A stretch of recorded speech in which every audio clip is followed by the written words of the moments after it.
بسم اللہ الرحمن الرحیم۔ احزاب کی جنگ شروع ہے۔ خطے میں نئی صف بندی کون کس کے ساتھ ہے، ڈھار صاحب کی پھرتیاں، بھارت کی ہر شے نشانے پر، راج ناتھ سنگھ رو پڑا۔ آپ دیکھ رہے ہیں مبشر لقمان چینل، میرا نام مبشر لقمان ہے۔ دیکھیں، امریکہ اور ایران کے پاس سب کچھ بھی نیا کرنے کو باقی نہیں بچا۔ ان کے پاس جو بھی ہتھیار دستیاب تھے وہ میدان جنگ میں آزمائے جا چکے ہیں۔ جنگ کے خاتمے کے لیے جس کے پاس جو تجویز تھی وہ ٹیبل پر آ چکی ہے۔ دونوں نے ایک دوسرے کو جو رعایتیں دینی تھیں وہ دے چکے ہیں۔ دونوں اس حقیقت کو بھی تسلیم کر چکے ہیں کہ ان کے پاس صلح صفائی کے سوا کوئی اور آپشن باقی نہیں ہے۔ امریکہ اور ایران کے درمیان اس وقت اعصاب کی خوفناک جنگ جاری ہے۔ دونوں سٹینڈ اینڈ سٹل کی پوزیشن پر ہیں۔ دیکھو اور انتظار کرو کہ پالیسی پر عمل پیرا ہے۔ ایک دوسرے کا حوصلہ آزما رہے ہیں کہ پہلے کون ہاتھ کھڑے کرتا ہے۔ تو ایران کا خیال ہے کہ مڈ ٹرم الیکشن کا خوف ٹرمپ کو بحری ناکہ بندی ختم کرنے پہ مجبور کر دے گا، جبکہ امریکنوں کو یقین ہے کہ ابنائے ہرمز کی ناکہ بندی اگر مزید چند روز جاری رہی تو ایرانی معیشت زمین بوس ہو جائے گی، لوگ سڑکوں پہ آ جائیں گے اور ایرانی قیادت اندرونی دباؤ کی وجہ سے سرنڈر کرنے پہ مجبور ہو جائے گی۔ اب سوال یہ ہے کہ یہ جنگ کیسے ختم ہوگی؟ امریکن میڈیا کے مطابق ٹرمپ ایڈمنسٹریشن کے سامنے اس وقت 3 آپشنز ہیں۔ پہلا آپشن تو یہ ہے کہ جنگ کو دوبارہ آغاز کر دیں، اور اس آپشن میں نقصان ہی نقصان ہے۔ ایک تو پینٹاگون اپنے فوجیوں کی ہلاکت کا خطرہ مول لے گا، اور دوسرا وہ اگلے 6 مہینے تک مطلوبہ نتائج حاصل نہیں کر پائے گا۔ دوسرا آپشن یہ ہے کہ ابنائے ہرمز کی ناکہ بندی کو طول دیا جائے تاکہ ایرانی اپنی معیشت کو بچانے کے لیے سرنڈر کر دیں۔ تو وال اسٹریٹ جرنل کا بھی دعویٰ ہے کہ صدر ٹرمپ نے ناکہ بندی کو طول دینے کے لیے اپنے ایڈوائزرز کو تیاریاں شروع کرنے کی ہدایات جاری کر دیں۔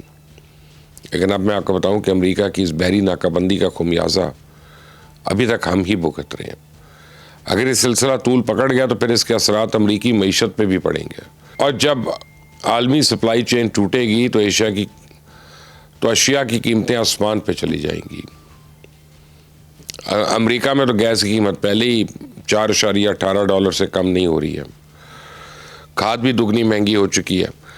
ایسے میں اگر امریکہ نے محاصرے کو طول دیا تو پھر جنگ دوبارہ چھڑ جائے گی، چاہے اس کی شدت محدود ہی کیوں نہ ہو۔ ایران اس ناکہ بندی کو توڑنے کے لیے ہاتھ پاؤں ضرور مارے گا، کبھی ڈرون فائر کرے گا، کبھی سائبر اٹیک کرے گا۔ یوں پریزیڈنٹ ٹرمپ پر سیاسی دباؤ بڑھے گا، کیونکہ اگلے مڈ ٹرم الیکشن آ رہے ہیں۔ پریزیڈنٹ ٹرمپ کے پاس ایک تیسرا آپشن ہے کہ وہ اپنی فتح کا یک طرفہ اعلان کریں اور پیچھے ہٹ جائیں۔ امریکن میڈیا میں تو دعویٰ کیا جا رہا ہے کہ وائٹ ہاؤس نے امریکن انٹیلیجنس کمیونٹی کو ہدایت کی ہے کہ وہ اس بات کا جائزہ لے کہ اگر ہم اپنی فتح کا اعلان کر کے پیچھے ہٹ جاتے ہیں تو ایران اس پہ کیا رد عمل دے گا۔ میرے خیال میں امریکن انٹیلیجنس کمیونٹی شاید اس آپشن کو کبھی قبول نہیں کرے گی، کیونکہ امریکہ ایران کے ساتھ کوئی معاہدہ کیے بغیر پیچھے ہٹ گیا تو پھر اس کی دھاک ختم ہو جائے گی۔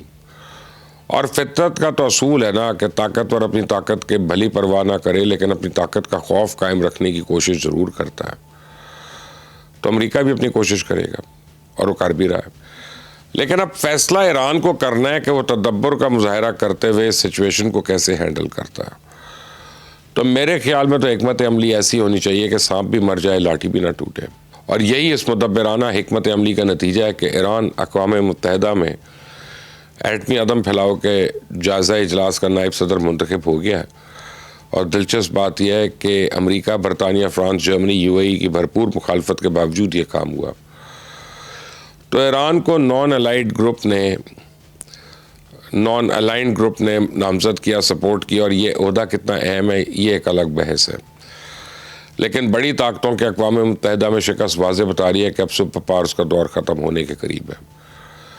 اب دنیا ملٹی پولر بن چکی ہے اور ایک نیا ورلڈ آرڈر اس کی طرف تیزی سے بڑھ رہی ہے۔ آپ دیکھیں کہ حالیہ مہینوں میں اس خطے میں ایک نئی صف بندی وجود میں آ رہی ہے۔ بین الاقوامی میڈیا آج کھل کر اس نئی صف بندی کا اعتراف کر رہا ہے، اور یہ صف بندی بنیادی طور پہ 3 مختلف گروپس پر مشتمل ہے۔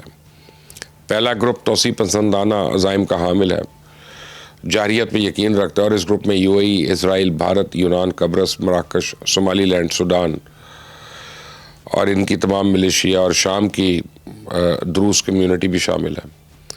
دوسرا گروہ امن پسند ممالک پر مشتمل ہے، اس میں سعودی عربیہ ہے، پاکستان ہے، ترکی ہے، قطر ہے، مصر ہے، سوڈان ہے، اور SAF یمنی حکومت شام اور کویت شامل ہیں، تو مغربی تجزیہ کاروں کا خیال ہے کہ آگے چل کے یہی بلاک اسلامی نیٹو کی بنیاد بھی رکھے گا. اور اسی خطے میں ایک تیسرا بلاک مزاحمتی فورسز پہ شامل ہے جس کی قیادت ایران کے پاس ہے، جبکہ یمن کے حوثی، لیبنان کے حزب اللہ اور عراق کے PMF ملیشیا اس مزاحمتی بلاک کا حصہ ہوں گے. تو بھارت کے دفاعی تجزیہ کار پروین سوانی تو کھل کر کہہ رہے ہیں کہ جنگ کے بعد اگر امریکہ مڈل ایسٹ سے نکل گیا تو پھر عرب ممالک کی سیکیورٹی کی ذمہ داری صرف پاکستان سنبھالے گا. سنیں ذرا. Nobody should be surprised that the Pakistan military has the capability to replace, in fact, it is the right military to replace the Americans in the GCC countries, to replace the Americans there. خوشخبری یہ ہے کہ پاک فوج نے زمین سے زمین پر مار کرنے والے شارٹ رینج فتح سیریز کے میزائل فتح 2 کا کامیاب تجربہ کیا، اور یہ میزائل پاکستان کی دفاعی پیداوار کے معروف ادارے global industrial and defence solutions اور نیسکوم نے مشترکہ طور پہ تیار کیا. تو اس سے پہلے پاکستان نے فتح میزائل کا کامیاب تجربہ کیا تو اس کی رینج 275 کلومیٹر تھی. فتح 2 میں اس کی رینج کو بڑھا کے 400 کلومیٹرز کر دیا گیا اور ہدف کے نشانے کی ممکنہ غلطی کا دائرہ کم کر کے 10 میٹر کر دیا گیا ہے. تو یہ ہائپرسونک میزائل ہے جس کی حد رفتار جو ہے ماک 8 یعنی 9800 کلومیٹر فی گھنٹہ ہوگی. فتح دشمن کی اہم اور قیمتی دفاعی تنصیبات سے جیسے ریڈار اسٹیشنز ہیں، اسلحہ ڈپو ہیں، ایئر بیسز ہیں، رن ویز اور ایندھن کے ذخائر کو تباہ کرنے کے لیے خصوصی طور پہ تیار کیا گیا. اور یہ زمین سے صرف 10 کلومیٹر کی بلندی پہ اڑ سکتا ہے اور دشمن کا ریڈار اسے پکڑ نہیں سکتا. اسے ایک عام 8 پہیوں والے ٹرک سے لانچ کیا جا سکتا ہے، یعنی اس کا کام صرف یہ ہے کہ مارو اور نکلو. تو پاکستان کے شاہین، بابر اور فتح میزائلوں سے بھارت اس قدر خوفزدہ ہو چکا ہے کہ اس نے پاکستان کے بارے میں اپنا روایتی موقف تبدیل کر لیا.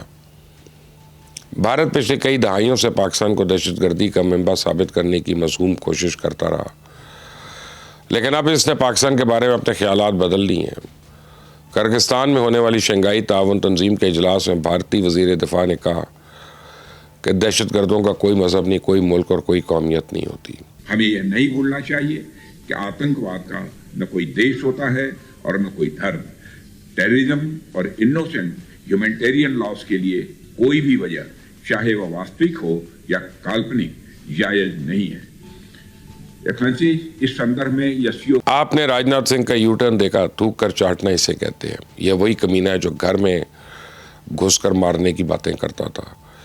یہ اسی شیطانی ٹولے کا رکن ہے جو پوری دنیا میں پاکستان کو دہشت گردی کا سرپرست ثابت کرنے میں لگا رہتا تھا. اور یہ وہی شخص ہے جس نے پہلگام واقعے کی ذمہ داری پاکستان پر ڈالنے کی کوشش کی اور اس کمینے نے دھمکی دی تھی کہ کراچی کے لیے ایک راستہ رن آف کچھ سے بھی نکلتا ہے. لیکن پاکستان کی سیاسی، سفارتی اور عسکری کامیابیوں کو دیکھتے ہوئے آج یہ انتہا پسند ٹولہ اپنا روایتی موقف بدلنے پہ مجبور ہو گیا. پاکستان نے افغان بارڈرز بند کر کے ایران کے ساتھ جو نیا تجارتی رشتہ جوڑا ہے، اس نے انڈیا اور افغانستان کی سازشوں پہ پانی پھیر دیا. انہیں اپنی ناکامی کا احساس ہو گیا. بول جلد یہ دونوں ہمسائے ناک رگڑ رگڑ کر تجارت کی بھیک مانگیں گے. میں نے کل آپ کو کمبوڈیا میں پھنسے ہوئے پاکستانیوں کے بارے میں بتایا تھا. اچھی نیوز یہ ہے کہ وزیر خارجہ اسحاق ڈار نے اس خبر کا فوری طور پہ نوٹس لیا. اس وقت کمبوڈیا میں پاکستانی سفارت خانے نے مقامی پولیس سے رابطہ کر کے ان کی رہائی اور واپسی کے انتظامات شروع کر دیے. یہ لوگ سہانے مستقبل کی آس میں وہاں گئے تھے لیکن فراڈیوں کے ہتھے چڑھ گئے. کمبوڈین پولیس نے حال ہی میں سائبر فراڈ میں ملوث ایک مقامی گینگ کے ٹھکانوں پہ چھاپے مارے تھے. پاکستانی وہاں سے ان کے ہتھے چڑھے. ان افراد میں جن کے پاس پاسپورٹ اور دیگر سفری دستاویزات موجود ہیں وہ تو اگلے چند روز میں واپس آ جائیں گے، لیکن جو لوگ اپنے پاسپورٹ مافیا کے حوالے کر چکے ہیں ان کی عارضی شناختی دستاویزات کی تیاریاں شروع کر دی گئی ہیں. وہ بھی واپس آئیں گے لیکن ان کو کچھ وقت لگے گا. اس چینل کو سبسکرائب کرنا مت بھولیے گا. بیل آئیکن کو پریس کریں گے تو مزید اپڈیٹس اور تازہ ترین خبریں آپ تک وقتی اور فوری پہنچ جائیں گی. اللہ حافظ.